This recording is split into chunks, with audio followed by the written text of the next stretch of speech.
I'm 31. My 401k lets me pick a percentage for Roth and a percentage for pre-tax contributions. I currently have $7,000 in a Roth IRA, and I plan to max out my 401k and my Roth IRA next year. My 401k matches 8% pre-tax. How do I pick my Roth percentage? Oh, I love this. So a lot of people are faced with this question. Hey, my 401k, when I do open enrollment, or when I go out to the website, it says, hey, I can either put money into the Roth side or I can put money into the pre-tax side. Now, I do want to clear something up because we've got some questions around this. He mentioned in here, or he or she mentioned in here that I get an 8% match pre-tax, or I get a match on pre-tax match on 8% of my contributions. I want to be clear, that does not mean that you have to make pre-tax contributions in order for you to receive the match. Even if you choose to do Roth contributions, you would still get the match. It's just that match goes in your pre-tax bucket. Sometimes we just assume that people know these things and they don't. So we've gotten questions on that.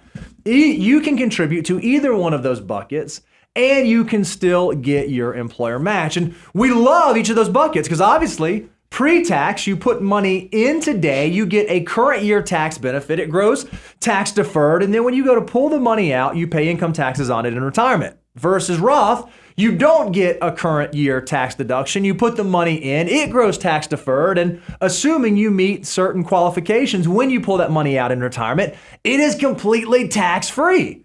And so the question LP has is, well, how do I decide? Which one do I know? And for a 31-year-old who sounds like he's doing, this is a pretty big decision because this decision can have some pretty long-term implications, right? By the way, LP, congratulations. Just the thought that a 31-year-old can max out not only their Roth IRA, but also their 401k at work, massive, because every dollar that comes into your command and control has the opportunity for a 31-year-old of multiplying 20.39 times by the time you retire. So by the way, if you want to know your own wealth multiplier, I'd encourage you to go to moneyguy.com/resources. You too can see exactly what every dollar of your saving, your investing, and even keeping you away from the spending side can do if you use that resource. But here's what LP, the first thing, and it is based upon the wealth multiplier.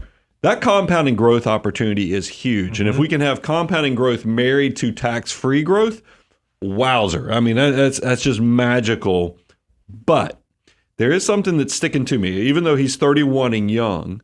And you really, that tends to, for the youth that have decades of compounding growth, that lends itself to the Roth side of contributions. So it's easy to tell somebody in their 20s, even early 30s, do 100% Roth contributions. But that's only part of the But LP has given us some breadcrumbs here that there might be more to this story, and the fact that if you can save and max out not only your Roth IRA, but also your employer 401k. That's $7,000 plus $23,500. It makes me think that somebody's got a pretty good income rolling through, meaning they've got a good shovel. And when you do have good income, you have to start paying attention to taxes. And we're very clear on this. For people, when you start trying to figure out if taxes have an impact on your saving strategies for the future, I saw somebody on social media post on one of our comments. They said, Brian, taxes don't really matter when you're talking about Roth or pre-tax. If you just save the tax savings when you do the pre-tax. Saying in a vacuum, all else is equal. And I'm like, yeah, but here's what people never pay attention to is that the reality of the situation is it's true. It's a math exercise as long as tax rates don't change. And also assume you have to know that after-tax savings even have a drag on them as well. Yeah. So here's what I would encourage you to do is you have to kind of really do the math. Don't skip homework. If you're young and your tax rate, meaning you add your marginal rate both federally and state-wise, and it's less than 25%, I think that you're 100% Roth because you want that compounding, and the tax-free growth is very powerful. I do think if you're somebody who is higher income and your tax rate is beyond 30%, Now maybe you're thinking about pre-tax. The why is because you're hoping on the arbitrage situation. As soon as you leave the workforce, say in your late 50s, early 60s, you don't have to take required minimum distributions until your mid 70s. And you're hoping that once your earned income falls off of your tax return, all of a sudden your tax rates that you pay crater because you're now going to be able to take advantage of those much lower tax rates in retirement. You can do Roth conversions at that time.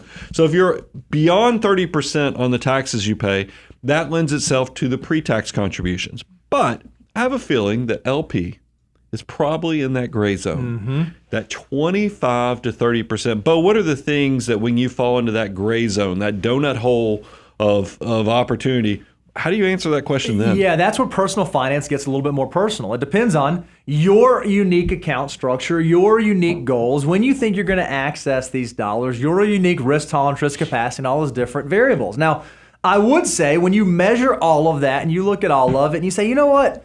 Odds are I'm going to be high income now and I'm likely going to be high income later and I'm young and I really want to maximize the Roth, then you might lean towards more of a Roth contribution than a pre-tax. Or if you end up saying, you know what, I'm kind of in my highest earning years now and there's a really good chance that I'm going to take a different career, I'm going to switch later on, or maybe my income is going to drop and I don't think I'll always be high income, then you might want to err towards the pre-tax. This is where you do need to get a little more nuance, and instead of just specific or instead of general guidance, you need specific guidance specific to your unique situation. What I love though, whether you go either way, I love that you're talking about the savings rate and maxing out the 401k and maxing out the Roth IRA. What that tells me is, Brian, can you hold up? Do you have a thing that you can hold up?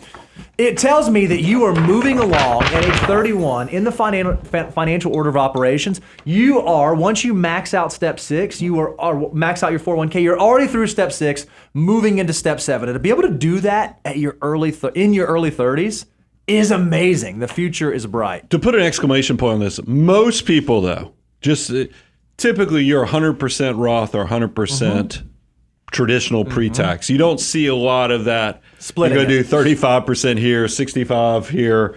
You don't see that unless you do have unique things going on in your financial life, like maybe you're between that 25 and 30, or you're using this for estate planning or so forth.